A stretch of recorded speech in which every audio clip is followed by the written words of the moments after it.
Hello everyone, welcome to my YouTube channel. दोस्तों, आज की इस वीडियो में देखेंगे हम एसएससी एमटीएस के जीके के प्रश्न जो अभी आपके एग्जाम में पूछे गए प्रश्न हैं। 30 सितंबर से लेकर 5 नवंबर तक के हम सभी शिफ्ट के आपके क्वेश्चन देखेंगे। आपको मैं एक वीडियो करा चुका हूं जिसमें मैंने आप देखे हैं 30 सितंबर से लेकर 30 अक्टूबर तक की, 30 से लेकर एक महीने की आपको मैं एक वीडियो करा चुका हूँ। उसको आप जरूर देख लेना क्योंकि उसमें आपको टोटल 1200 प्रश्न करा रखे हैं। ठीक है, लिंक आपको मैं डिस्क्रिप्शन डाल दूंगा, या तो आप जाके 2 या 3 दिन पहले मैंने उसको डाल रखा है, उसको आप देखवा के वॉच कर सकते हो। आपको मैंने पोस्ट भी कर रखी हो अपने यूट्यूब चैनल में, आप वहाँ को जाके उसको देख सकते हो। ठीक है, एसएससी एमटीएस की प्लेलिस्ट बनी होगी, वहाँ भी आप उनको देख सकते हो, आपको मिल जाएगी। और अभी आज की इस वीडियो हम सिर्फ देखेंगे, आज की भी हम इस वीडियो में देखेंगे सिर्फ 4 और 5 नवंबर के क्वेश्चन देखेंगे, जिसमें हम 150 देखेंगे। साथ में आपको बताऊंगी आपको कहाँ कहाँ से आपके एग्जाम में क्वेश्चन बन रहे हैं। ठीक है, और साथ में आपको मैं इसकी पीडीएफ भी दूंगा, जिसमें टोटल अभी तक आपके हो चुके हैं 1350 प्रश्न। 1200 की तो आपको पीडीएफ दे चुका हूं मैं, 150 की आज आपकी जो कराऊंगा मैं उसकी भी आपको पीडीएफ दूंगा साथ में। अगर देखो, आपको लिंक मैं डिस्क्रिप्शन डाल दूंगा। अगर कोई भी दिक्कत हो, अगर आप पीडीएफ डाउनलोड नहीं कर पाते हो, क्योंकि काफी स्टूडेंट कहते हैं कि नहीं कर पाते हैं, तो आपको मैं एक व्हाट्सअप नंबर दे रखा है, मैंने हमेशा देता हूँ आपको 84। सिर्फ आप मैसेज करना है। ठीक है, व्हाट्सअप में 927328 इस पर आप मुझे मैसेज कर सकते हो। आपको मैं यहाँ पे पीडीएफ दे दूंगा। ठीक है, जिसका आगे एग्जाम होने वाला है एसएससी एमटीएस का। तो चलिए फिर स्टार्ट करते हैं। तो 4 और 5 नवंबर के देखेंगे हम, जिसमें हम फर्स्ट सेकंड थर्ड शिफ्ट के देखेंगे। बाकी आपको मैं 30 सितंबर से लेकर 30 अक्टूबर तक की एक वीडियो करा चुका हूं, जिसमें हमने देखे थे 1200 प्रश्न। उसको देख लेना, और आपको मैंने पीडीएफ भी इसकी दे रखी है। आज की भी दे दूंगा आपको, नहीं तो मैं आज की आपको जो है मैं 30 सितंबर से लेकर 5 नवंबर तक के सारे एक ही आपको पीडीएफ दे दूंगा। आप उसको भी पढ़ सकते हो। नहीं तो आपको मेरे कहने का मतलब ये है कि अगर आप एक बार मैं बताऊंगा तो आपको ज़्यादा अच्छे से समझ में आएगा, क्योंकि आपको साथ साथ में मैं ये बताऊंगा कि आपके कहाँ कहाँ से क्वेश्चन बन रहे हैं। ठीक है, तो देखो 4 नवंबर के फर्स्ट शिफ्ट में क्वेश्चन बने। देखिए, अनफिनिश्ड मेमोयर किस अभिनेत्री की आत्मकथा है? तो ये प्रियंका चोपड़ा की हैं। बुक से आपके हमेशा क्वेश्चन बन रहे हैं जो आपके फेमस बुक हैं, यानी जो बॉलीवुड के जैसे आपके क्रिकेटर हो गए, उनकी बुक होगी। तो इनसे आपके काफ़ी क्वेश्चन बने, और आपको मैं कराता भी हुए हैं। और इनमें आपको ज़्यादा पीछे पढ़ना नहीं है, क्योंकि देखो यार, बुक को कहाँ से पूछ ले हमें कुछ पता नहीं है। सिर्फ आपको प्रीवियस ईयर क्वेश्चन पढ़ लेने हैं, जो आपको मैंने बीच में करा रखे हैं उनको देखना। आपको जो ये पीडीएफ में दूंगा ना, इसको देखना आप। 1350 प्रश्न क्या था यहाँ से आपके, अगर आपके 6 से 7 क्वेश्चन भी आ गए ना, तो आप बहुत अच्छा स्कोर करोगे। सिर्फ आपको क्या करना है, जीके में 15 नंबर आना है, ज़्यादा नहीं, 15 नंबर। इंग्लिश में 20 नंबर। टोटल आपके होंगे 45, सॉरी 35 होंगे, यानी 35 आपके आपके होते हैं। तो 35 इंटू 3 लगाओगे तो आप 105 नंबर पर चले जाओगे। तो आपकी जो है पॉसिबिलिटी बहुत ज़्यादा हो जाएगी आप निकालने की। ठीक है, तो आपने फोकस ज़्यादा नहीं करना है, सिर्फ जीके में 15 के आसपास के करने हैं। और अगर आपको मैं 1300 प्रश्न दूंगा इसमें, 1350 सॉरी, क्योंकि अभी तक आपकी जो है 1350 प्रश्न करा चुके हैं एसएससी एमटीएस। तो अगर ये वीडियो से अगर आपको 1350 प्रश्न में से, क्योंकि मैं आपको एक्स्ट्रा पॉइंट भी कराता हूँ, सिर्फ ये प्रश्न नहीं, एक्स्ट्रा पॉइंट जो है वहाँ आपके लिए इंपॉर्टेंट है। 1350 में अगर आपके 6 से 7 क्वेश्चन भी बन जाए ना, तो आप बहुत अच्छा स्कोर करोगे। बाकी आपने भी तो पढ़ाई होगा कुछ पूरे साल भर। 2023 में सिक्किम के राज्यपाल कौन थे? तो लक्ष्मण प्रसाद आचार्य थे। अभी आपको यही याद करना है। ठीक है, ये वाला, क्योंकि अभी देखो अभी आपके कुछ बदल भी चुके हैं, जैसे अभी जम्मू कश्मीर के नए बदले हैं। तो अभी आपको यही याद करना है, क्योंकि वो आपके 2023 का करंट अफेयर पूछ रहा है अभी एसएससी एमटीएस। 2023 का ही आपको याद करना है, तो इसको याद करना। नहीं तो अगर आपको 24 भी अगर आप आगे एसएससी जीडी का एग्जाम देने वाले हो, तो इसको भी देख सकते हो आप। ये आपका नवंबर तक का अपडेट है। ठीक है, नवंबर तक का अपडेट है। और एक ही राज्यपाल 2 या 2 से अधिक राज्यों का भी राज्यपाल हो सकता है। ये आर्टिकल कहता है 153 कहता है कि भारतीय संविधान के अनुच्छेद 153 के तहत प्रत्येक राज्य के लिए एक राज्यपाल का प्रावधान किया गया है, लेकिन एक व्यक्ति को 2 या 2 से अधिक राज्य के राज्यपाल के रूप में भी नियुक्त किया जा सकता है। ये कौन सा अमेंडमेंट द्वारा किया गया था? 7वें कॉन्स्टिट्यूशन अमेंडमेंट एक्ट 1956 के द्वारा ये कहा गया कि एक राज्यपाल एक से अधिक राज्यों का राज्यपाल हो सकता है। कौन सा? 7वां संविधान संशोधन अधिनियम 1956 द्वारा। अगला प्रश्न है, दीपा नामक स्थानांतरित कृषि के किस क्षेत्र में किया जाता है? तो ये छत्तीसगढ़ की है। ये भी इंपॉर्टेंट है, यहाँ से आपके हर शिफ्ट में क्वेश्चन बनना है। देखो, झूम आपके उत्तर पूर्व भारत में मनाया जाता है। दीपा बस्तर जिला, मध्य प्रदेश और छत्तीसगढ़ का यहाँ पर। ठीक है, छत्तीसगढ़ के साथ साथ दीपा बस्तर जिला, मध्य प्रदेश और छत्तीसगढ़। जरावा एकरा दक्षिण राज्य में, पोंडू आंध्र प्रदेश में, कामन विंगा और धवी उड़ीसा में। ये सब आपको याद करना है। जो आपके एक्स्ट्रा पॉइंट है ये इंपॉर्टेंट है, यहाँ से आपके एग्जाम में क्वेश्चन बन रहे हैं। देखो वो बने ना, ये अब मैं ये नहीं कह सकता कि आपके एग्जाम में ये आगे बनेगा नहीं बनेगा, क्योंकि ये आपके एग्जाम में बन चुका है क्वेश्चन, तो ये मुश्किल है। लेकिन आपके एग्जाम में आगे ये बन सकता है, जो आपको एक्स्ट्रा पॉइंट करा रहा हूँ मैं, ये इंपॉर्टेंट है। ठीक है, तो इसको देख सकते हो आप। बाकी और कुछ और भी है। झूम खेती आपके पता है, आपको मैंने बता चुका हूँ। नॉर्थ में आपका असम, मेघालय, मिजोरम, नागालैंड, मणिपुर। ये आपका एक्स्ट्रा पॉइंट है। ये आपके एग्जाम में बन चुका है, ये बन चुका है, ये बन चुका है, ये एग्जाम में बन चुका है। कुमारी अभी तक नहीं बनाई, ये बन सकता है आगे। वालरा वाल्ट्रा ये नहीं बनाया, ये नहीं बनाया, ये नहीं बनाया, इनको याद कर लो, ये 3 के 3 आपके एग्जाम आगे बन सकता है। अगला प्रश्न है, जो अपना निवास स्थान या देश को छोड़कर कहीं और देश में रहने के लिए जाते हैं उसे कहते हैं, तो उसे अप्रवास कहते हैं, ठीक है, इमिग्रेशन कहते हैं। बाकी एक्स्ट्रा पॉइंट पढ़ सकते हो आप। मुगल प्रशासन में दीवान आला किसका प्रमुख होता था, तो साम्राज्य के राजस्व तथा वित्त मंत्री को कहते थे। माइक्रो फाइनेंस का मुख्य कार्य क्या होता है, तो गरीबों का कम यानी गरीबों को कम करता है, यानी गरीबी कम करता है। माइक्रो फाइनेंस सेवा का उद्देश्य ऋण, बचत खाते, बीमा और निधि हस्तांतरण जैसे वित्तीय उत्पाद तथा तक पहुंच बढ़ाना है तथा विकास और स्थिरता के अवसर प्रदान करना है। रक्तलभता किसकी कमी के कारण होती है, तो आयरन की कमी के कारण। 16 वित्त आयोग के अध्यक्ष कौन थे, डॉक्टर अरविंद पनगड़ियाल। पारिस्थितिक आला क्या है, तो ये किसी प्रजाति के पर्यावरण में स्थिति और भूमिका को बताता है। सितारा देवी निम्नलिखित में से किस नृत्य शैली से संबंधित है, तो ये कथक से। ये आपके 2 बार एग्जाम बन चुका है, इससे पहले आपके एमटीएस के एग्जाम में बन चुका है। देखो ये कुछ शास्त्रीय नृत्य हैं। शास्त्रीय नृत्य प्रतिपादक या नृत्य से संबंधित व्यक्ति और राज्य किस राज्य से है, ठीक है। यहाँ से आपके हर शिफ्ट क्वेश्चन बने, इन सबको आपको याद करना है, कौन सा शास्त्रीय नृत्य शैली से कौन से व्यक्ति संबंधित है। जैसे भरतनाट्यम से रुक्मणी देवी अरुंडल, यामिनी कृष्ण मूर्ति, मल्लिका साराभाई, अलारमिल वल्ली, मीनाक्षी सुंदरम पिल्ले, ये तमिलनाडु राज्य से संबंधित है। ऐसे आपको बाकी भी याद करने हैं। कथक से बिरजू महाराज, पंडित सुंदर प्रसाद, सोना नारायण, उमा शर्मा, लच्छू महाराज, सितारा देवी, ये देखो आपके एग्जाम में बना हुआ क्वेश्चन है। और लक्ष्मण महाराज मतलब ये आपके एग्जाम में अधिकतर क्वेश्चन पूछ लिए गए हैं अभी तक, ठीक है, क्योंकि आपके बताएंगे 30 सितंबर से आपके एग्जाम चल रहे हैं। अभी आपको जो लास्ट चरण है, यानी 2 या 3 दिन अभी और आपके एग्जाम बन जाए, 14 नवंबर तक के लास्ट आपके एग्जाम, ठीक है। जिसका अभी एग्जाम लास्ट में होने वाला है, उनके लिए बेनिफिट रहेगा। और आपको पीडीएफ दे रहा हूँ, आराम से पढ़ना। और पहले आप वीडियो देख लेना, वीडियो क्योंकि आप वीडियो देखो तो आपको समझ में आएगी आपको क्या क्या पढ़ना है आगे। कथकली से याद कर लो, उड़ीसी, मणिपुर, ये 8 आपके शास्त्रीय नृत्य हैं। ए एंड कुचिपुड़ी और मोहनट्टम, सत्रिया, ये 8 शास्त्रीय नृत्य हैं और उनसे संबंधित व्यक्ति और किस राज्य से हैं। अगला प्रश्न है, दोआब किस क्षेत्र में पाए जाते हैं, तो ये गंगा और यमुना नदी के बीच में समतल जलोढ़ क्षेत्र कहते हैं। मेगास्थनीज के शासनकाल के दौरान भारत कौन आया था, तो ये आया था चंद्रगुप्त मौर्य। 1917 में भारतीय महिला संघ की स्थापना हुई थी, तो मद्रास में हुई थी महिला संघ की स्थापना। और किसने की थी, ये हम डिटेल में जानेंगे। तो ये की थी एनी बेसेंट ने मद्रास में। भारतीय महिला के उत्थान के विचार के साथ स्थापित किया गया था। एनी बेसेंट भारतीय राष्ट्रीय कांग्रेस की पहली महिला अध्यक्ष थी। 1917 में कोलकाता सतह में भारतीय राष्ट्रीय कांग्रेस की 17 अध्यक्ष बनी थी। कौन, एनी बेसेंट पहली महिला अध्यक्ष थी। और दूसरी बनी थी सरोजिनी नायडू। 1917 में कौन था, हो सकता है भारत का वायसरॉय लॉर्ड चैम्सफोर्ड। और रॉयल एक्ट भी इसके टाइम में आया था 1919 में, जिसे काला कानून के नाम से भी जाना जाता है। जानकी प्रसाद कथक किस घराने से संबंधित है, ये बनारस घराने से है। ये आपको मैं घराने आपको करा चुका हूँ पहले, ठीक है, सभी घराने आपको करा चुका हूँ। आपको मैंने जो आपका 30 सितंबर से लेकर 30 अक्टूबर तक की वीडियो है, उसमें आपको मैंने सारे करा रखे, सारे वीडियो। और उसमें आपको टोटल 1200 प्रश्न करा रखे, उनको जरूर देख लेना आप, आपको पीडीएफ मिल जाएगी, डिस्क्रिप्शन में लिंक होगा, वहाँ से डाउनलोड कर लेना।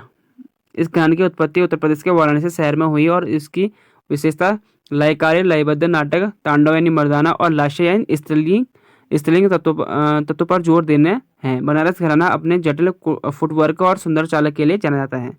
संविधान में कुल कितने अनुच्छेद हैं, तो टोटल है 395 अनुच्छेद। वैसे वर्तमान में 22 भाग हैं और 8 अनुसूचियां हैं। वर्तमान में कितने हैं, 12 अनुसूचियां हैं। ये जब हमारा संविधान लागू हुआ था तब हुए थे, ठीक है। और ये आपको मैंने एक अनुच्छेद यानी आर्टिकल की वीडियो करा रखी है, उसको देख लेना, क्योंकि आर्टिकल से आपके हर शिफ्ट क्वेश्चन बन रहे हैं। एक वीडियो करा रखी मैंने आपको 1 से लेकर 395 तक के। मेजर ध्यानचंद ने सबसे पहले कौन से ओलंपिक में खेला था, तो ये खेला था 1928 में। और 1928 में भारत ने पहली बार हॉकी में भाग लिया था, ये हुआ था एम्स्टर्डम में। और यहाँ भारत ने क्या जीता था, गोल्ड मेडल जीता था। मुख्यमंत्री सीखो कमाओ योजना किस राज्य की योजना है, तो ये मध्य प्रदेश की है। यहाँ पर जो आपके युवा हैं उनको ये 12 पास जिसने कर लिया उनको पैसे देने की स्कीम। जैसे आपके न्यूनतम जो 12 पास हो उसको 8,000, जिसने IITI डिग्री कर रखी है न्यूनतम योग्यता उसकी है उनको 8,500, जिसके बाद डिप्लोमा उनके 9,000 और जो स्नातक स्त्री हैं उनको 10,000। बिनागढ़ वाला एकमात्र हड़प्पा स्थल कौन सा शहर है, तो चनहुदड़ा है। देख सकते हो आप, इसको एक्स्ट्रा पढ़ सकते हो। इसकी खोज की थी 1921 में NJ मजुमदार ने। और ये आपके सिंधु नदी के तट पर स्थित है। वर्तमान में सिंध पाकिस्तान और मोहनजोदड़ो के पास है। और ये बिनागढ़ वाला एकमात्र हड़प्पा स्थल था। मोतियों का कारखाना मिला है यहाँ पर से। और यहाँ मानव बलि के साक्ष्य भी मिले हुए हैं। बाकी एक्स्ट्रा कुछ पॉइंट देख लो आप लोथल से। लोथल की आपकी जो खोज हुई थी 1954 में SR राव द्वारा खोजी गई थी। भोगर साबरमती नदी के संगम पर स्थित है। गोदी की मौजूदगी है यहाँ पर। और मुख्य सड़क पर प्रवेश द्वार वाले मकान मिले हैं और दोहरे दफनाने के साक्ष्य भी मिले हैं। रोपर में YD शर्मा द्वारा खोजे गए थे। ये पंजाब भारत में है। सतलुज नदी के तट पर स्थित है और मानव दफन के नीचे कुत्ते को दफनाने का साक्ष्य भी मिले हैं। और घर पत्थर और मिट्टी के बने होते थे यहाँ के। आलमगीरपुर में ये 1958 में YD शर्मा द्वारा खोजी गई थी। ये खोज आपको याद करना है, ठीक है। ये मेरठ में अभी मेरठ में और हिडन नदी के तट पर है। हड़प्पा के बाद संस्कृत के साक्ष्य मिले हैं यहाँ पर से। यह हड़प्पा सभ्यता का सबसे पूर्वी बिंदु है। कुचिपुड़ी नृत्य शैली के किस गुरु को वर्ष 1998 में पद्म भूषण प्राप्त हुआ था? तो गुरु वेम्पति चिन्ना सत्यम। ये कुचिपुड़ी आपको मिल जाएगा कुचिपुड़ी में नृत्य में। अब है 4 नवंबर के सेकंड शिफ्ट में क्या पूछे गए थे। तो उत्तराखंड लोक सेवा आयोग ने 2022 में महिला आरक्षण कितने प्रतिशत दिया था? तो उन्होंने दिया है 30%। मुल्कराज आनंद द्वारा कौन सी पुस्तक लिखी गई थी? The private life of an Indian. निम्नलिखित में से कौन सा बायोस्फीयर रिजर्व उत्तराखंड राज्य से संबंधित है पूछा गया था? तो ये था नंदा देवी बायोस्फीयर रिजर्व।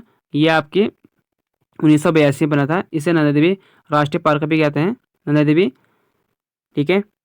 और ये आपके उत्तराखंड के चमोली डिस्ट्रिक्ट में यानी गढ़वाल में। और इसे यूनेस्को ने 1988 में विश्व धरोहर के स्थल में दिया गया था। किसी भी देश में कितने केंद्रीय बैंक होते हैं? सिर्फ एक होते हैं। जैसे अभी भारत में कितने हैं? RBI है, रिजर्व बैंक ऑफ इंडिया। एक ही सेंट्रल बैंक होता है भारत में, RBI। 1757 में प्लासी के युद्ध के बाद अंग्रेजों ने किसे बंगाल का नवाब बनाया था? तो मीर जाफर। तो प्लासी का युद्ध जो हुआ था आपका, मीर जाफर और बंगाल का नवाब बना दिया गया था। और 1757 में प्लासी के युद्ध के बाद नवाब मीर जाफर ने अंग्रेजों को बंगाल के 24 परगना और जंगली महल, छोटी प्रशासनिक इकाई कहते हैं, जंगली महल को प्रदान किए थे। परिणाम स्वरूप उसे कठपुतली नवाब के रूप में जाना जाता है। क्योंकि देखो अंग्रेजों ने ये किया था सब कुछ।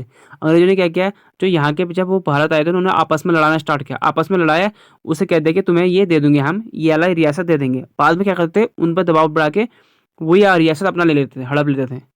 तो हड़प नीति यही थी उनकी अधिकतर आपकी। बेटिंग रिट्रीट समारोह किस तारीख को मनाया जाता है? तो ये 29 जनवरी को मनाया जाता है, यानी गणतंत्र दिवस के तीसरे दिन 29 को। भारत में नीति आयोग के CEO कौन है? VR सुब्रमण्यम। रजनी हेबर गुरुप्रसाद किस भारतीय लोक संगीत से संबंधित है? तो भारतीय कर्नाटक संगीत गायिका है। 2023 ODI पुरुष एशियाई कप फाइनल विजेता टीम कौन थी? Who was the winning team of 2023 ODI में एशिया हॉकी फाइनल में? तो भारत जीती थी इसमें। श्रीलंका को हराया था, फाइनल ने श्रीलंका को 10 विकेट से हराया था। भारत ने 8वां एशिया कप जीता था, ODI था, ठीक है। और ये रिकॉर्ड संख्या 263 गेंद शेष रहते हुए भारत ने जीत लिया था। भारतीय संविधान के प्रस्तावना में निम्नलिखित में से कौन शामिल है? तो स्वतंत्रता, न्याय और बंधुता है। बाकी पढ़ सकते हो आप एक्स्ट्रा पॉइंट जो है। जुकाम निम्नलिखित में से किस वायरस के द्वारा होता है? तो राइनो वायरस के द्वारा होता है। देखो वायरस अलग अलग प्रकार के होते हैं आपको। देखो एक तो है rhino virus, adeno virus, corona virus और मानव में मोटोनोमो वायरस। ये सर्दी का कारण बनते हैं। लेकिन राइनो वायरस जिनमें से 100 से अधिक उपप्रकार होते हैं। अधिकांश सर्दी का कारण यही होता है। कौन सा? Rhino virus. तो ये पूछा गया था आपका जुकाम का, अधिकतर आपको ये था राइनो। कैंगा परमाणु संयंत्र भारत के किस राज्य में स्थित है? तो ये कर्नाटक में है। आवर्त सारणी में सबसे अधिक विद्युत ऋणात्मक तत्व कौन सा है? तो ये है फ्लोरीन। नेक्स्ट है 1930 में नमक सत्याग्रह आंदोलन का नेतृत्व किसने किया था? तो ये महात्मा गांधी जी ने किया था। और ये दांडी मार्च किया गया था उन्होंने। और ये क्या था, 12 मार्च 1930 को साबरमती आश्रम से शुरू होकर गुजरात के दांडी तक 6 अप्रैल तक चली थी। यह यात्रा 24 दिन तक चली थी। और 78 स्वयं सेवकों के साथ 240 मील की यात्रा की थी। इस मार्च में रोजाना 16 किलोमीटर की यात्रा की जाती थी। सबके सब याद करना है कहाँ से? साबरमती से दांडी, और 6 अप्रैल तक चली थी। 24 दिन की यात्रा थी। इसमें 78 स्वयं सेवकों को 240 मील की यात्रा की थी और प्रतिदिन 16 किलोमीटर चलते थे। शेरशाह सूरी का मकबरा कहाँ स्थित है? तो यह सासाराम बिहार में है। 86वें संविधान संशोधन द्वारा 11वां मौलिक कर्तव्य कब बनाया गया था? तो 2002 में बनाया गया था। आपको देखो मैंने संविधान के आपके ये भी सब करा के अभी आपके कितने हो रखे? 106 हो रखे टोटल। कौन से संविधान में संशोधन टोटल अभी 1951 से लेकर लास्ट आपका 2023 में हुआ था। कौन सा? नारी शक्ति अधिनियम, जो आपका 106वां अधिनियम था। तो आपको मैंने पूरे करा रखे, इनको भी आप देख लेना क्योंकि यहाँ से भी एग्जाम में आपके हमेशा क्वेश्चन बनता है। 1951 की जनगणना के अनुसार भारत में महिला साक्षरता कितनी प्रतिशत थी? तो देखो 1951 की बात करें तो 18.33% थी। और 2011 की जनगणना के अनुसार देश की साक्षरता दर 74% थी। 1951 में देश में केवल 9% महिलाएं साक्षर थी। यहाँ पर क्या होगा, तो ये महिला नहीं होगा। 1951 की जनगणना के अनुसार भारत की साक्षरता दर होगी, यहाँ पर महिला नहीं होगी। भारत की साक्षरता कितनी थी? 18.33%, और उस वक्त तो महिलाओं की थी 9%। अब है 4 नवंबर का थर्ड शिफ्ट। तंजौर बंधु कौन सा नृत्य करते हैं? तो Bharatanatyam. My experiment with truth किसकी आत्मकथा है? तो महात्मा गांधी जी के। देखो बुक्स आपके हमेशा क्वेश्चन बन रहे हैं, आपको जो फेमस बुक है उसको पढ़ो, बाकी एक्स्ट्रा पॉइंट मत पढ़ना बुक के, क्योंकि कितने याद करोगे, बहुत ज़्यादा है बुक। जो आपको मैंने कहा रखे हैं इनको याद कर लो, बाकी देखो अगर आपकी किस्मत होगी तो आपके जो पढ़ा हुआ आएगा आ जाएगा वहाँ। ज़्यादा इसके पीछे मत भागना, बुक के पीछे। सिर्फ आपको मैं कह रहा हूँ सिर्फ 15 क्वेश्चन के पीछे भागो, बाकी 10 क्वेश्चन मत देखो उनको। 15 क्वेश्चन आराम से लाए जा सकते हैं। कैसे? आपको मैं कह रहा हूँ कि आपको मैं 1350 क्वेश्चन करा रहा हूँ, ये जो आपके SSC MT सिर्फ 1350 तो क्वेश्चन है आपके, बाकी एक्स्ट्रा पॉइंट आपके जो उसको लगा के तो आपके 2-2,500 क्वेश्चन हो जा रहे हैं। तो यहाँ से अगर आपके मैं कह रहा हूँ सिर्फ मात्र 6 से 8 क्वेश्चन भी बन जाते हैं ना आपके, ज़्यादा नहीं कह रहा हूँ मैं, 6 से 8 क्वेश्चन, तो आप देखो कुछ तो आपने भी पढ़ा होगा। अगर 6 से 8 क्वेश्चन अगर इन वीडियो से आ जाती हैं, इस वीडियो को देखें, इसके बाद एक वीडियो और है जो आपको मैंने 30 सितंबर से लेकर 30 अक्टूबर तक करा रखी है, जिसमें आपको मैंने 1200 क्वेश्चन करा रखी है, उसको जरूर देख लेना। ठीक है, PDF भी आपको दे दूंगा मैं, तो आपके लिए इंपॉर्टेंट रहेगा। 1925 से 1929 तक की उनकी पत्रिका नवजीवन, ये भी याद करना, इनकी पत्रिका थी नवजीवन, और ये भाषा लिखी गई थी, गुजराती भाषा में लिखी गई थी। एग्जाम में काफी बन चुका है आपके किस भाषा में लिखी गई, क्योंकि आपका माई एक्सपेरिमेंट विद ट्रूथ आप सोच रहे इंग्लिश में है, तो इंग्लिश में ही लिखी होगी, तो आपकी इंग्लिश में नहीं लिखी गई थी, हिंदी, ये आपकी गुजराती भाषा में लिखी गई थी। इसका अंग्रेजी अनुवाद भी उनके दूसरे जर्नल यंग इंडिया में किस्तों में छपा था। अनुवाद महादेव देसाई ने किया था। ठीक है। PFRDA पेंशन फंड विनियामक और विकास प्राधिकरण अध्यक्ष कौन है? वो is the chairman of pension fund regulatory and development authority, तो ये डॉक्टर दीपक मोहंती हैं। विश्वकर्मा योजना कब शुरू हुई थी, कब होगा? ठीक है, यहाँ पर तो ये 17 सितंबर 2023 को हुई थी। इसका उद्देश्य क्या, जो शिल्पकारों को है, जो आपके जिसका उद्देश्य था विश्वकर्मा समुदाय में के शिल्पकारों को कारागार कम ब्याज के दर पर मुफ्त में स्किल में ट्रेनिंग प्रदान करना था। ठीक है, कम ब्याज के दर में लोन और मुफ्त में स्किल ट्रेनिंग प्रदान करना था। इसमें टोटल कितने ट्रेड थे? 18 ट्रेड थे। ये याद करना आपको, 18 ट्रेड है, एग्जाम बन सकता था। और सबसे पहला जो आपका इसमें केंद्र शासित प्रदेश था, ये था जम्मू एंड कश्मीर। भारत का सबसे अधिक आबादी वाला शहर मुंबई, आसान सा क्वेश्चन है। निम्नलिखित में से किसने बंगाल विभाजन को रद्द किया था? ये और इससे पहले आपके एग्जाम में क्वेश्चन एक बनाया कि बंगाल विभाजन किसने किया था, सॉरी कब किया था और किसने किया था? तो 1905 में किया था, और उस वक्त था गवर्नर लॉर्ड कर्जन। ये आपको सारे डिटेल्स बताऊंगा। देखो रद्द हुआ था 1951 में, सॉरी 1911 में हुआ था। 19 जुलाई 1905 को तत्कालीन वायसरॉय लॉर्ड कर्जन ने बंगाल के विभाजन की घोषणा की थी। अलग अलग क्वेश्चन बनते हैं। घोषणा की थी 19 जुलाई 1905 को, और 16 अक्टूबर 1905 को बंगाल विभाजन हुआ। बंगाल विभाजन हुआ था 16 अक्टूबर को, और घोषणा हुई थी 19 जुलाई को। और स्वदेशी आंदोलन बंगाल विभाजन के विरोध में शुरू हुआ था। ये भी काफी एग्जाम बना है कि स्वदेशी आंदोलन किसके कारण हुआ था? बंगाल विभाजन के कारण हुआ था। 1905 में बंगाल विभाजन के विरोध में पूरे देश में कौन सा चला था आंदोलन? बंग भंग। और राजनीतिक विरोध के बाद लॉर्ड हार्डिंग ने 12 दिसंबर 1911 को बंगाल को फिर से संगठित कर दिया, यानी फिर से बंगाल विभाजन को रद्द करने के बाद इसे बंगाल विभाजन को रद्द कर दिया था। कब? 12 दिसंबर 1911 को। उस वक्त गवर्नर था लॉर्ड हार्डिंग, भारत का वाइसरॉय। बंगाल में माइक्रो फाइनेंस का जनक कौन था? तो मोहम्मद यूनिस था।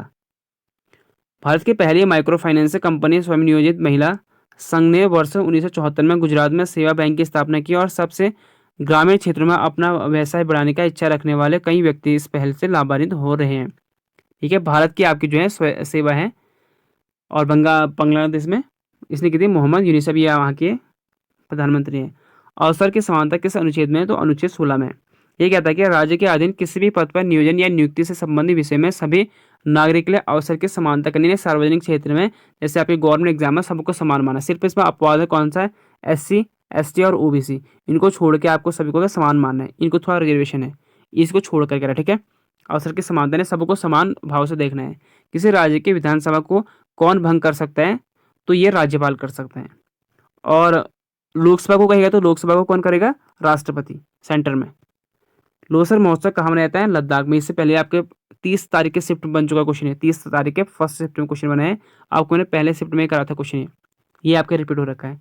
भारतीय राज्य और लोक नृत्य, इनको याद कर लो आप। भारतीय राज्य के लोक नृत्य देखो, आंध्र प्रदेश का याद कर लो, असम, बिहार, गुजरात, हरियाणा, हिमाचल प्रदेश, जम्मू कश्मीर, कर्नाटक, केरल, महाराष्ट्र, उड़ीसा, पश्चिम बंगाल, पंजाब, राजस्थान, तमिलनाडु, उत्तर प्रदेश, उत्तराखंड, गोवा, मध्य प्रदेश, छत्तीसगढ़, झारखंड, अरुणाचल प्रदेश, मणिपुर, मेघालय, मिजोरम, नागालैंड एंड त्रिपुरा, ये सभी याद करना है आपको, ठीक है।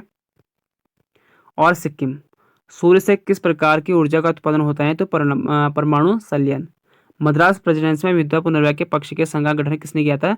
तो वीरासलिंगी पंतुली ने किया था। और ये राजा राम मोहन रॉय एक सामाजिक सुधार थे जिन्होंने सती प्रथा के उन्मूलन की दिशा में काम किया और महिलाओं के अधिकार की वकालत की थी। ईश्वर चंद्र विद्यासागर एक अन्य समाज सुधारक थे जिन्होंने महिला के उत्थान के लिए काम किया और विधवा पुनर्विवाह का समर्थन किया था। किसने किया था? ईश्वर चंद्र विद्यासागर ने। और राजा राम मोहन रॉय ने सती प्रथा को उन्मूलन यानी सती प्रथा को हटाने का किसने किया था? सती प्रथा को राजा राम मोहन रॉय ने। और विधवा पुनर्विवाह का समर्थन किया था ईश्वर चंद्र विद्यासागर ने 1956 में, सॉरी 1856 में। स्वामी दयानंद सरस्वती ने एक धार्मिक नेता थे और इन्होंने आर्य समाज की स्थापना की थी। किसने? स्वामी दयानंद सरस्वती ने। और यहाँ पर क्वेश्चन क्या पूछा गया था? मद्रास प्रेसिडेंसी में, ठीक है, मद्रास प्रेसिडेंसी में पूछा यहाँ पर कि विधवा पुनर्विवाह के पक्ष में किसने किया था? तो मद्रास में वीरसाल लिंगम पंतुलु ने। और यहाँ पर है आपके इस यहाँ पर है वैसे आपके ओवरऑल भारत में किसने किया था? ईश्वर चंद्र विद्यासागर ने। छरिया रानीगंज किसके लिए प्रसिद्ध है? तो कोयले के खान के लिए। भारत की 2011 की जनगणना के अनुसार भारत में कुल अनुसूचित जनजाति की आबादी में अनुसूचित जनजाति की आबादी का सबसे अधिक प्रतिशत किस राज्य में है? तो MP. Rewa mega power plant कहाँ स्थित है? तो ये भी मध्य प्रदेश में है। निम्नलिखित में से किस सुल्तान ने बाजार सुधार की शुरुआत की थी? तो ये अलाउद्दीन खिलजी ने की थी। अलाउद्दीन खिलजी ने बाजार सुधार की शुरुआत की थी। अलाउद्दीन ने राजत्व के ईश्वरीय अधिकार सिद्धांत का पालन भी किया था। उसने बार बार होने वाले विद्रोह को रोकने के लिए 4 अध्यादेश भी पेश किए थे। पवित्र अनुदान और भूमि के मुफ्त अनुदान को बंद कर दिया था इसने। जासूसी प्रणाली का पुनर्गठन किसने किया था? अलाउद्दीन खिलजी ने किया था। सामाजिक पार्टियों और शराब का प्रतिबंध लगा दिया था। और एक सुदृढ़ स्थायी सेना, ये इंपॉर्टेंट है, ठीक है, स्थायी सेना किसने बनाई थी? अलाउद्दीन खिलजी ने। भ्रष्टाचार को रोकने के लिए घोड़े को की ब्रांडिंग यानी घोड़े में दाग प्रथा यानी घोड़े पे स्टाम्प लगाने की प्रथा भी इसने की थी। और आवश्यक वस्तुओं की कीमतों तय की जाए जो सामान्य बाजार दरों में से कम हो। यानी इसने एक जो आपका एक जैसे आपकी जो एक बिस्किट है ना 5 का फिक्स है तो इसने फिक्स किया था, मतलब कोई अपने मर्जी नहीं करेगा, एक फिक्स में इसमें मतलब जो है बाजार प्रथा को अच्छा किया था। एसएससी एमटीएस का अब है 5 नवंबर का, ठीक है। बाकी हम तो कुछ बाकी तो सारे कुछ देख चुके हैं, सिर्फ 4 और 5 तक की नहीं देखे, तो 4 और 5 के हम देख रहे हैं। बाकी आपको मैं 30 सितंबर से लेकर 30 अक्टूबर तक करा चुका हूँ क्योंकि आपके बीच में दिवाली की छुट्टी हो गए थे। 31, 1, 2, 3 तारीख तक, क्योंकि अभी आपके बीच में फिर एग्जाम नहीं है, अभी 10 तारीख तक एग्जाम नहीं है। तो अभी आपका जो है इनको आप देखो। बाकी आपको क्या करना है, जिसका आगे एग्जाम होने वाला है उसके लिए इंपॉर्टेंट रहेंगे। बाकी आपको मैं ये वीडियो करा ही रहा हूँ। तो फर्स्ट है आपके जस्टिस फॉर द जज, एक आत्मकथा किसकी आत्मकथा है? तो रंजन गोगोई की है। लेवेंडर उत्सव कहाँ मनाया जाता है? जम्मू एंड कश्मीर में। रोशन मिस्त्री ने किस एशियन गेम में रजत पदक जीता था? तो 1951 में। रोशन मिस्त्री एशियाई खेलों में पदक जीतने वाले पहली भारतीय महिला बनी जब उन्होंने 1951 के एशियाई खेलों में 100 मीटर स्प्रिंट में रजत पदक जीता था, यानी सिल्वर मेडल। कथकली किस राज्य का शास्त्रीय नृत्य है? तो केरल का है। तो देख सकते हो, आपको मैं पहले ही बता चुका हूँ, आपको 4 तारीख के सितंबर आपको मैं कराने को डेली कराता हूँ एनालिसिस, ठीक है। एनालिसिस आपको मैं डेली कराता हूँ। ये तो आखिर आपको आपके बीच में एग्जाम नहीं चले तो आपको मैं साथ एक ही वीडियो करा रहा हूँ, जिसको जो अगर आपने जिसने अभी तक नहीं देखे होंगे तो उसको मैं एक ही वीडियो में सारे कवर करा रहा हूँ ताकि उसको कहीं और जगह देखने की जरूरत ना पड़े, ठीक है। केंद्रीय सतर्कता आयोग 2023 में कौन थे? यानी सेंट्रल विजिलेंस कमिश्नर, तो ये प्रवीण कुमार। ईस्टर किसका एक धार्मिक त्यौहार है? तो ईसाइयों का है। प्लासी का युद्ध किसके बीच हुआ था? यहाँ पूछा गया था प्लासी का युद्ध किसके बीच हुआ था?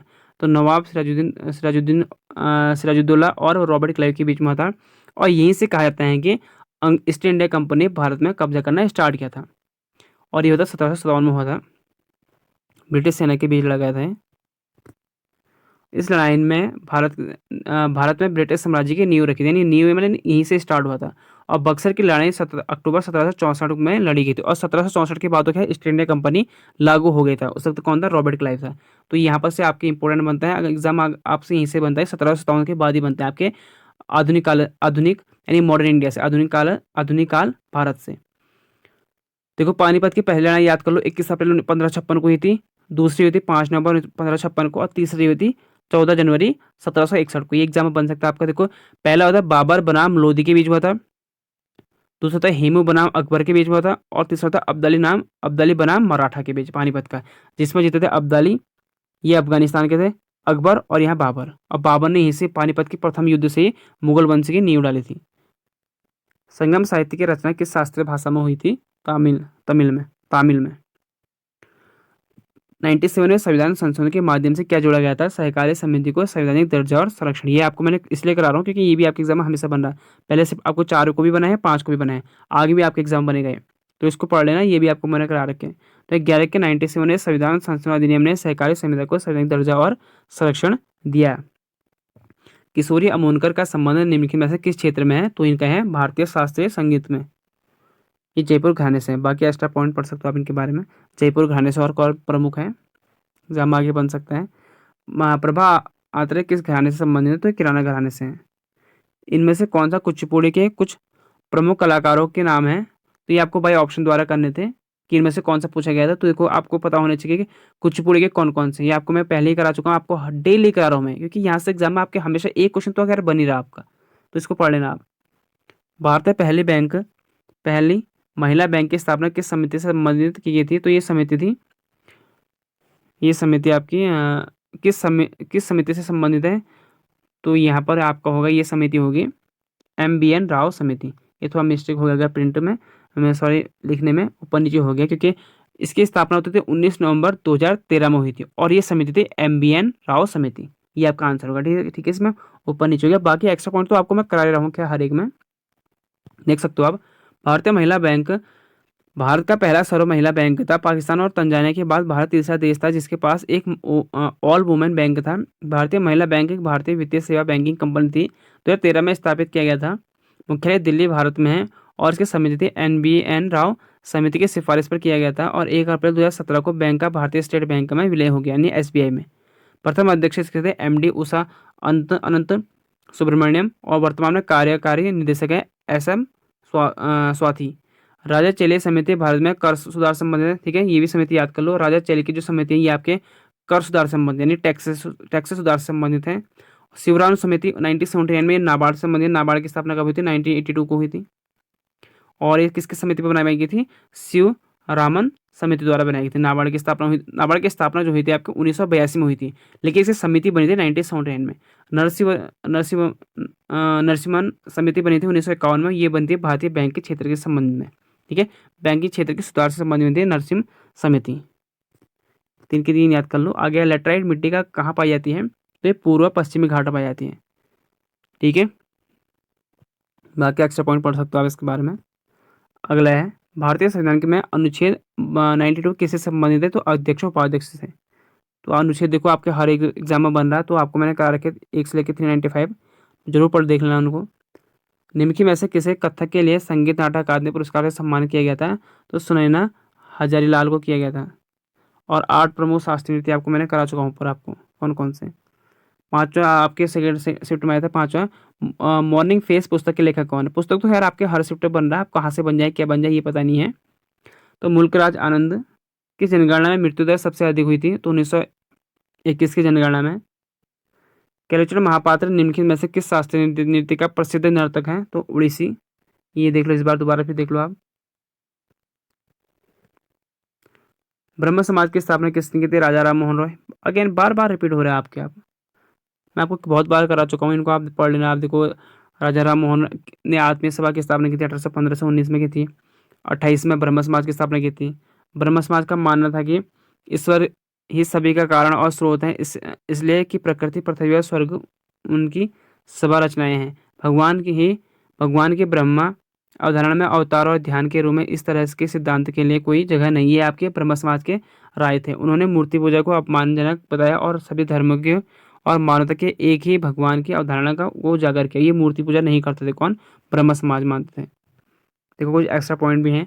राजा राम मोहन रॉय का जन्म बंगाल के हुगली जिले के राधानगर गांव में 22 मई 1772 को एक रूढ़िवादी ब्राह्मण परिवार में हुआ था। राजा राम मोहन रॉय पहले भारतीय माने जाते हैं जिन्होंने भारतीय समाज के मध्य युग से बाहर निकालने की कोशिश की थी और इन्हें क्या कहा था? आधुनिक भारत के पिता भी कहा था। किसे? ये राजा राम मोहन रॉय को भारतीय पुनर्जागरण के पिता और अतीत और भविष्य के बीच पुल इन्होंने बनाई थी। युद्ध या बाहरी हमले के आधार पर राष्ट्रीय आपातकाल की घोषणा के बाद कौन सा अधिकार स्वतः निलंबित हो जाते हैं? तो अभिव्यक्ति की स्वतंत्रता। अभिव्यक्ति की स्वतंत्रता आपके होते हैं अनुच्छेद 19 में। ठीक है। आपके अनुच्छेद 19 में आपके 6 अधिकार हैं और ये आपके जब इमरजेंसी लगती है तो उसको स्वतः ही ये समाप्त हो जाते हैं। और 21 और 20 आपके एक ऐसे अनुच्छेद है ये आपके जो है प्राणदेहिक, और 20 और 21 ये आपकी जो इमरजेंसी के टाइम में भी आपके जो है आपातकाल के टाइम में भी ये निलंबित नहीं होते। 20 और 21 आर्टिकल, ठीक है। बाकी सब आर्टिकल जो आपके 19 तो क्या है स्वतः ही निलंबित हो जाता है, जिसमें आपकी अभिव्यक्ति की स्वतंत्रता है। बाकी आपके 20 और 21 ऐसे आर्टिकल है जो आपके इमरजेंसी के टाइम में भी खत्म नहीं होते हैं। 2 ग्राम प्रति हाइड्रोजन का आयतन कितना होता है? तो एनटीपीआर में 224 मिलीलीटर होता है। राजीव तारानाथ किस वाद्ययंत्र से संबंधित है? तो सरोद से संबंधित है, ठीक है। बाकी देख लो आप, कोई एक्स्ट्रा भी देख लो आप। देखो जाकिर हुसैन थे आपके तबला से, हरिप्रसाद चौरासी से हैं, ये बांसुरी से हैं, और पंडित शिव कुमार शर्मा है एक संतूर वादक। भारतीय संविधान के अनुच्छेद 165 किससे संबंधित है? तो महाद्विकता के अधिकार और कार्य के लिए, ठीक है। 165। अगला है सेना और प्रशासन अकबरनामा के कौन से खंड को आईने अकबरी के नाम से जाना जाता है? तो ये तृतीय खंड था। देखो पहला खंड था इसमें, प्रथम खंड में था अकबर के पूर्वज से संबंधित था, और दूसरे खंड में था अकबर के शासनकाल का वर्णन किया गया था, और तीसरा खंड था इसमें यह अकबर के प्रशासन, गृहस्थी, सेना, राजस्व और उसके साम्राज्य के भूगोल से संबंधित था। तीसरा आईने में जो तीसरा खंड था, तीसरे खंड में ही इसमें पड़ती है भारतीय व्यक्तियों के रीति रिवाज और संस्कृति के बारे में जानकारी का खजाना भी है। और आईने अकबरी की सबसे दिलचस्प विशेषता फसलों, पैदावार, कीमतों और मजदूरों और आय पर सांख्यिकी जानकारी का खजाना है। मुगल साहित्य में कुछ आपके बुक हैं और उनसे संबंधित विषय भी हैं। देखो तुजुगे बाबरी, ये बाबर ने लिखी थी, ये आत्मकथा थी इसकी। हुमायूं नामा अकबरा, ये गुलबदन बेगम ने लिखी थी, हुमायूं का इतिहास है इसमें। तुझे जहांगीर, जहांगीर ने लिखी थी, इसकी आत्मकथा है। शाहजहानामा इनायत खान ने लिखी थी, शाहजहां का इतिहास है। आलमगीर नामा ये मोहम्मद काजिम की है, और ये औरंगजेब का इतिहास था इसमें, ठीक है। अगला निम्नलिखित में से कौन गौतम बुद्ध के समकालीन थे? तो ये थे महावीर। महावीर गौतम बुद्ध के समकालीन थे। गौतम बुद्ध ने निरंजना नदी के तट पर बोधगया के उर्वेला में एक पीपल के पेड़ के नीचे निर्वाण प्राप्त किया था। गौतम बुद्ध ने अपना पहला उपदेश सारनाथ में दिया, इसके धर्मचक्र प्रचार के नाम से जाना जाता है। कुशीनगर में गौतम बुद्ध की मृत्यु हो गई थी, इसे महापरिनिर्वाण के रूप में जाना जाता है। महावीर ने 42 साल की उम्र में ऋजुपालिका नदी के तट पर जम्मे का ग्राम में एक साल वृक्ष के नीचे कायवल प्राप्त किया था। इन्होंने पावा में अपना पहला उपदेश दिया था, ठीक है, जिसने महावीर ने। अब है 5 नवंबर का थर्ड शिफ्ट। 2023 में वाराणसी के कौन सांसद थे? तो नरेंद्र मोदी, अभी भी यही हैं। ट्रेन टू पाकिस्तान के लेखक कौन है? तो खुशवंत सिंह हैं। इसमें हिंदू मुस्लिम के बीच जो दंगे हुए थे उसके बारे में उल्लेख किया गया है। देखो 1974 में पद्म भूषण दिया गया था इन्हें। ऑपरेशन ब्लू स्टार के विरोध के कारण उन्होंने इसे वापस कर दिया था। पंजाब रत्न अवार्ड दिया गया था, पद्म भूषण दिया गया है, साहित्य अकादमी फिलोसफी अवार्ड दिया गया है, टाटा लिटरेचर लाइफ अवार्ड दिए गए हैं, और किंग्स कॉलेज लंदन की फिलोसफी भी 2024 में शामिल है इसमें, ठीक है। इनको ये चीज़ मिले हुए। और देखो एक खुशवंत सिंह की पुस्तक a history of the Sikh को सिख इतिहास पर सबसे अधिक आधिकारिक कार्य माना जाता है, ठीक है। ये भी इनकी एक है, इसको भी याद कर लेना। नेक्स्ट है भारतीय लेखक, इनके कुछ याद कर लो, ये एग्जाम आगे बन सकते हैं। भारतीय लेखक अमिताभ अमिताभ घोष का पहला उपन्यास the circle of reason exam में बन सकता है आगे, ठीक है। 1986 में प्रकाशित हुआ था। सी ऑफ पॉपीज, ये इनके उपन्यास है अमिताभ घोष की, इसको भी याद कर लें, ये आपके एग्जाम आगे बन सकता है। द शैडो लाइन से अमिताभ घोष द्वारा साहित्य अकादमी पुरस्कार विजेता उपन्यास है, ठीक है। इसके लिए इन्हें साहित्य अकादमी पुरस्कार दिए गए हैं। इसके लिए द शैडो लाइन्स, ये आपके एग्जाम बन चुका है, ठीक है। एसएससी एमटीएस 2024 के एक शिफ्ट में आपके एग्जाम में ये बन चुका है। ये दो नहीं बने, ये आपके एग्जाम में आगे बन सकते हैं। मैं आपके लिए वही ये मैंने जो आपके मैंने ये बुक रखे हैं ना, वही बुक रखे जो आपके एग्जाम में बन सकते हैं, एक्स्ट्रा कोई नहीं रखे मैंने। जो मुझे लगता है कि पॉसिबिलिटी आपके एग्जाम में बन सकता है वो मैंने रखे हैं इसमें, बाकी एक्स्ट्रा कोई मैं इसमें रखता नहीं हूँ। ऐसे सचिव थरूर के देख लो, ये आपके एग्जाम में, ये भारतीय आपको पता है कि लेखक कांग्रेस पार्टी के सदस्य की ने 2019 के साहित्य अकादमी पुरस्कार से जीता था इन्होंने। सचिव थरूर आपके केरल से संबंधित हैं। यह सामान्य रूप पुरस्कार तिरुवनंतपुरम से लोकसभा सदस्य और तिरुवनंतपुरम यानी केरल, उनकी पुस्तक an era of darkness the British empire in India के लिए दिया गया था। किसके लिए? इस बुक के लिए इन्हें किया गया था, साहित्य अकादमी पुरस्कार दिया गया था। ये एग्जाम में बन चुका आपका, ठीक है। कौन सा? ये आपके बुक बन चुका। आगे तो खैर मुश्किल लग रहा है मुझे बनना, लेकिन आपको याद कर लो। मोहम्मदन एंग्लो ओरिएंटल कॉलेज की स्थापना किसने की थी? ये सैयद अहमद खान ने की थी।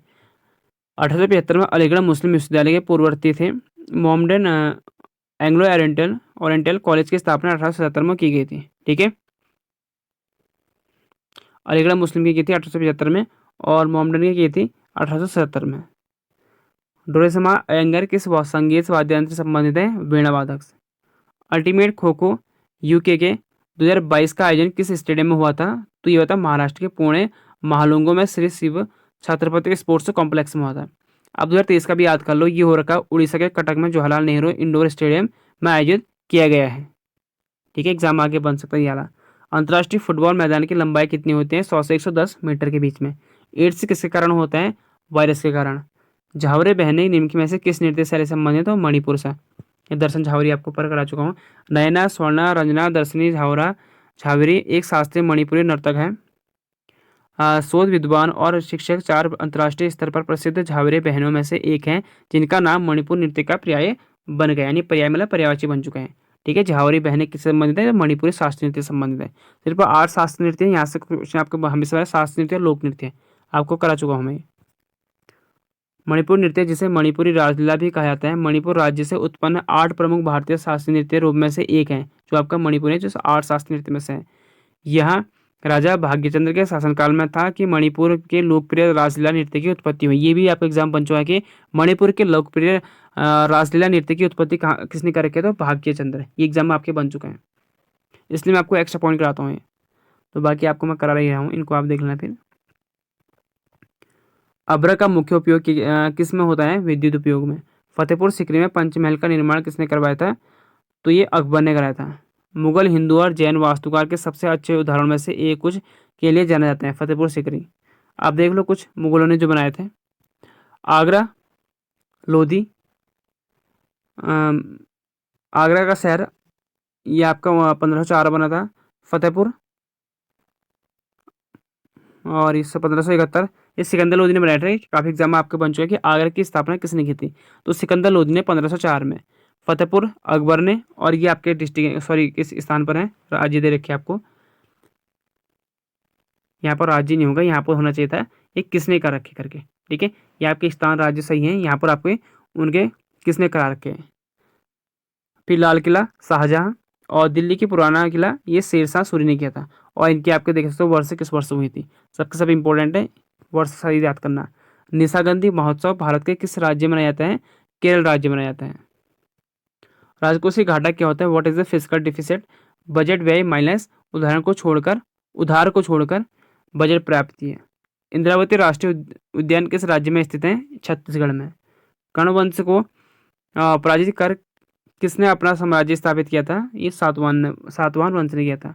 भारत में सबसे कम शहरी आबादी वाला राज्य है सिक्किम। भारत का सबसे कम शहरीकृत राज्य हिमाचल प्रदेश का है। देखो क्या पूछ रहा है? सबसे कम आबादी वाला राज्य सिक्किम, सबसे कम शहरीकृत राज्य हिमाचल प्रदेश, यानी शहरीकृत वाले राज्य में आपका हिमाचल प्रदेश होगा। ठीक है, आबादी में हो जाएगा तुम्हारा सिक्किम जनसंख्या में। प्रसिद्ध शास्त्रीय नृत्यंगना यामिनी कृष्णमूर्ति को पद्म भूषण पुरस्कार किस वर्ष में मिला था? तो वर्ष 2001 में मिला था।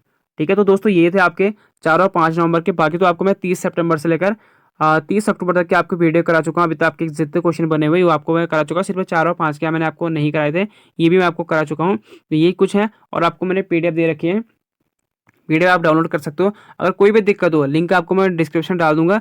अगर आपसे नहीं हो पाएगा तो आपको मैं व्हाट्सअप नंबर दे रखा है मैंने आपको, उस पर आप मैसेज कर सकते हो।